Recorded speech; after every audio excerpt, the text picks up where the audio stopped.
Merħba senjuri nilqakom għal programm Ras Imbras fuq TVM News Plus. Fis-snin 50 u 60 f'Malta u anki madwar id-dinja ġenerazzjoni sħiħa ta' tfal ġew immarkati b'diżabilità fid-dirajn u diżabilità fis-saqajn fost l-oħrajn propju minħabba mediċina li kienet tingħata lill-ommijiet fit-tqala.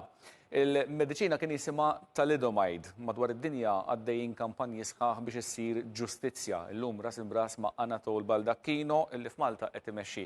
Propju din il-kampanja u anki ħareġ dan il-ktieb ikollna ċans nitkellmu dwaru minn hawn ftit tal-ħin ieħor Malta Thalidomide Affair. Anatol, ilek diversi snin tikkampanja favur dawk li ġew affettwati minħabba thalidomide. X'inhi dil-mediċina x'kienet tagħmel? Għal xiex kienet tingħata? It-thalidomide kienet tintuża kienet tingħata l-wide range of illnesses, ġifieri kemm għal morning sickness, problemi ta' cycle tan-nisa, taċ-ċikliku, influenza, anke influenza ġifieri wkoll. Kienet meqjusa bħala wonder drug. U kienet għadha fil-fażi tat-testjar jew le? Fil-19 hekk immorru daqsxejn qabel niġu biex nifhmu fuq Malta eżatt, ġara eżatt. Importanti li nifhmu daqsxejn fuq ġara fin-1956. Il-kumpanija Grunenthal Ġermaniżi li kienu sintesizzaw u kommerċjalizzaw id-drug fil-1953 bdiet. Fil-1956 bidiet ħarġet isa fis-suq sew, kienet ħarġet il-Gripex. Gripex kienet tintuża ħafna influenza u hekk. Importanti ħafna dal-aspett, l-ewwel tfal, grupp ta' tfal li kienu indunaw bihom il-Ġermaniżi, kienu twildu mill-fabrika stess tal-Grunenthal fin-1956. Ġifieri tal-ħaddiema li kienu impjegati hemmhekk. Il-ħaddiema li kienu impjegati fil-fabrika. Mrawdi drak influenza u kienu maqaw ommijiet żgħar kienu ħajkollhom tarbija u kienu jieħduha hemmhekk. Kellhom aċċess. Ġifieri l-ewwel li ġew affettwati l-ewwel kien hemm l-ewwel grupp li ndunaw bih. Imma għamlu assoċjazzjoni mal-mediċina? Hemmhekk kienu nkwetaw fimni l-impjegati kienu nkwetaw daw kif ġralhom hekk kollha f'daqqa u sabu illi il-common factor kien li ħadu dil-mediċina thalidomide, però id-dirigenti tal-kumpanija Grunenthal xorta baqgħu jiġħdu u bdew jgħidu this was an act of God, ġifieri.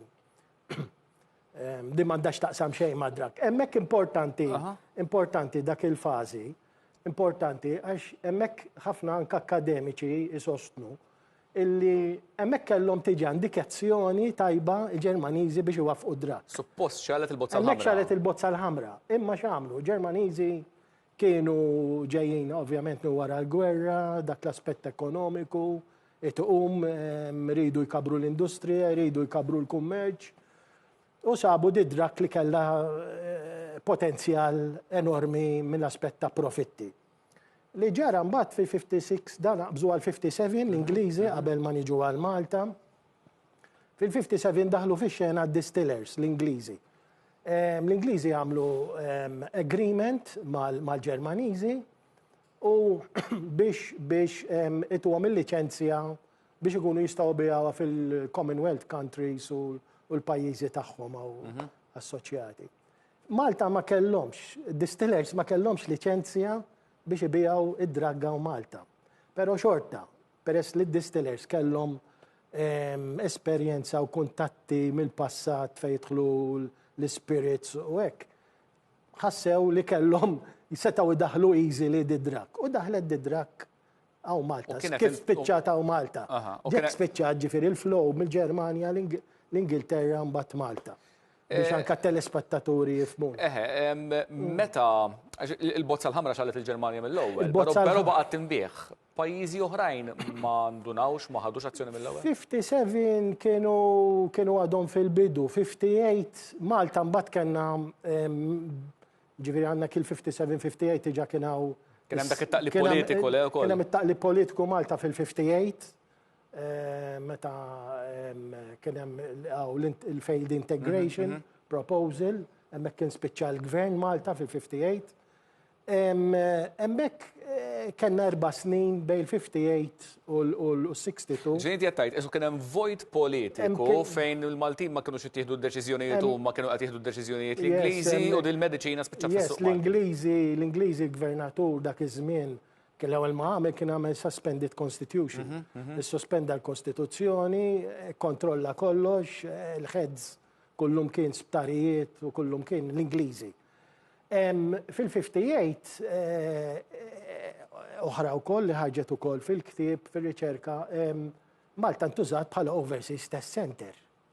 Kienet ittiġi għal din il-mediċina din partikolari. il-mediċina kienet ittiġi ttestjata Malta fl-isptar Salluqa, fl-isptarijiet Maltin. Kemm ġew? Ma kienux dak iż-żmien kien hemm sa 61 kienu għadhom ma jafux, ngħidu hekk. Però kemm ġew affettwati tfal tikkalkulaw f'Malta? Affettwati, il-mediċina kienet għandha ġiex effetti prinċipali kbar. Jew jekk il-mara, iċ-chances huma li t-tarbija jew tmut jekk toħod tablet waħda biżejjed 50 mg tablet biex jagħmel dil ħsara. Jista' jkollha stillbirth l-om, ġifieri t-tarbija tmut f'żaq omma, inkella kiex it-tarbija ktejx titwielet u hemm dawk li jsejħu neonatal deaths, kunu jmutu within the first 24 hours. Inkellek tkun lucky ngħidu hekk in inverted commas tibqa' tgħix with disabilities. Disabilità fiżika hija viżibbli tara, ġifieri taffettwa dil-mediċina taffettwa d-dirajn, taffettwa s-saqajn. Skont meta toħodha, skont l-om meta kienet toħodha, ġifieri jekk kienet toħodha fl-ewwel 3 xhur ta' tqala kienet taffettwa kif qed naraw fuq l-screens. Kienet taffettwa l-idejn u s-saqajn. Però di ġabet komplikazzjonijiet mhux biss lil dawn it-trabi li twildu u li kellhom iġorru dan il-pis tul ħajjithom kollha, ma l-pis inġar mill-familji wkoll. Kienet problema kbira barra tfal kif ittajt inti tajjeb, kienet problema fuq il-ġenituri dak iż-żmien. Xit jiġri fil-pajjiż, kif qed jitwildu daw it-tfal b'diżabilità. Kien hemm ħafna, infatti kien hemm NGO, kienet wildet NGO, the Welfare Society for the Mentally and Physically Handicapped fil-1963. 62-63 kienet l-ewwel NGO formata f'Malta. U da l-iskop tagħha kien l-NGO dak iż-żmien kien illi tant kemm kienu tfal kien hemm tfal li tiżdied ir-rata ta' diżabilità tikber ħafna l-inċidenza. Rridu jagħmlu xi ħaġa biex jaraw kif. Min għamilha l-connection effettivament li dwar din id-diżabilità ma' din il-mediċina u min waqqafha l-mediċina?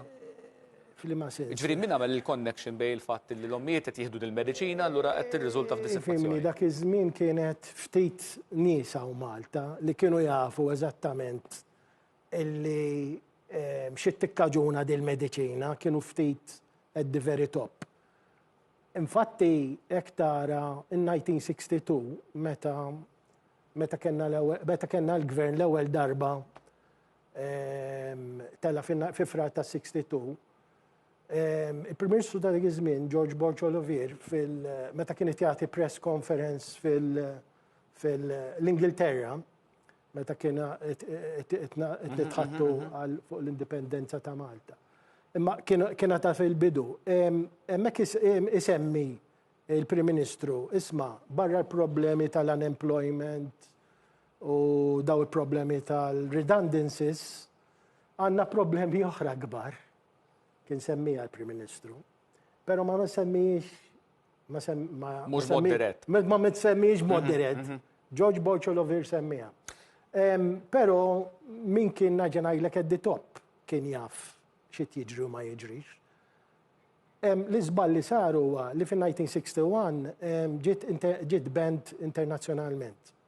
Għaw Malta, mbagħad kellna il-gvern l-ewwel darba Malti fi frar tal-1962, U f'Settembru ta' 1962, fil-Settembru 1962, kien sar debate għal ħafna fil-Parlament fejn kien ġi diskuss is-suġġett u kien lively ħafna u l-kap tal-pożizzjoni dak iż-żmien Perit Domintov kien saħaq ġifieri għamel rimarka qawwija ħafna biex jinġabru il-drugs li kienu fiċ-ċirkolazzjoni misir inventarju u jiġu destroyed.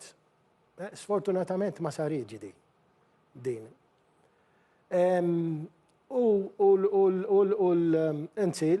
Il-Ministru tas-Saħħa dak iż-żmien li kien Paolo Borġolover kien saħaq fil-Parlament illi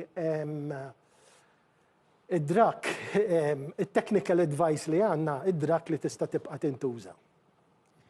Infatti ma ġietx miġbura mill-circulation u inti għamil din il-kampanja f'daw l-aħħar snin ilek għaddej daqsxejn biha wkoll.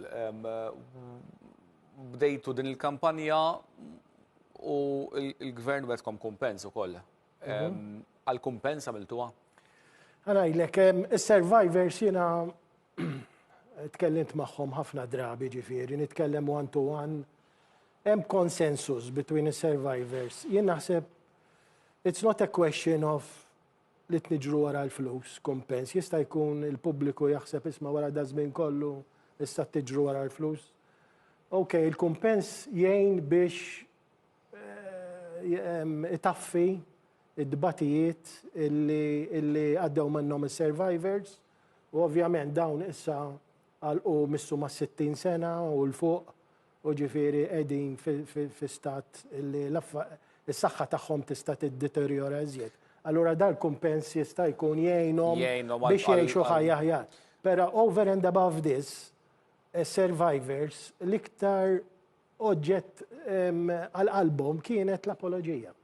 L-apoloġija saret mill-Gvern Malti fit-12 ta' Lulju is-sena l-oħra fil-Parlament.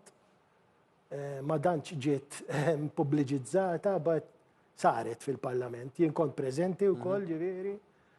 U dik l-apoloġija tfisser ħafna għal min bata, tfisser ħafna għal familji Maltin, tfisser ħafna għal ġenituri li għadhom ħajjin, min għadu ħaj.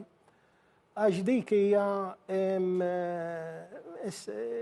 tħoss minn dak li għaddejt minn dak l-affarijiet kollha u dik it-trauma meta tħoss. Dik ġejja, dik l-apoloġija, dik hija ngħidu ta' xi ħaġa li tferħek.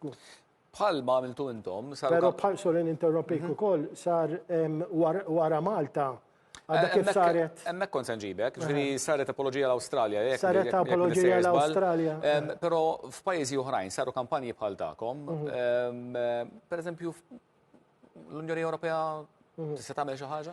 Jien għalija l-Unjoni Ewropea di mhix l-opinjoni tiegħi biss, l-opinjoni ġimgħa l-oħra kellna konferenza mal-Thalidomide Group Survivors ta' pajjiżi kemm fl-Ewropa u kemm barra l-Ewropa. Attendew xi about 22 countries, ġifi kien participation tajba ħafna, anka l-Amerika kellna wkoll. L-apoloġija L-apoloġija ma l-apoloġija fuq diversi livelli, mhux biss l-apoloġija għataw anka l-Ingilterra kemm bdew il-kampanja qabilna ħafna, ġifieri way back fis-60s. Survivors l-Ingliżi għadhom isostnu li apoloġija propja mill-Gvern Ingliż għadha ma ħaġitx. Intom tistennew xi ħaġa mill-Unjoni Ewropea wkoll jew le? Pereżempju l-Unjoni Ewropea il-konsensus mhix Malta biss anka fuq il-pajjiżi l-oħra. Għalina l-Unjoni Ewropea daw wieħed mis-suġġetti l-Unjoni Ewropea ma titkellimx fuq, ftit li xejn titkellem fuq, sfortunatament. Huwa suġġett li affettwa ħafna pajjiżi kemm barra l-Ewropa u ġewwa Ewropa. Dejjem l-Ewropa dejjem tuża dik li tissejjaħ subsidiary provisions, regulations. Ġifieri inti aħna ma nistgħux nagħmlu distinzjoni bejn diżabilità u oħra. Okay, sembek ġifieri fair enough, ma tistax tagħmel distinzjoni. Bad din hija xi ħaġa li ilha ġejja żmien twil u qatt ma ġiet, inti jekk inti titfaħħa fuq il-gvernijiet, inti l-Unjoni Ewropea li tajt isma' Gvern tal-Italja, ara kif se tindirizza inti problema. Probabilment għajdlek għax is-saħħa hija kompetenza tal-pajjiżi tal-istati Għax membri is-saħħa kollha hija kemm huma. kompetenza tal-pajjiżi. Fl-aħħar nett, inti semmejt l-apoloġija, semmejna wkoll il-kumpens, fiex wasalna l-kampanja leħqet il-qofol tagħha ġifieri qegħdin viċini.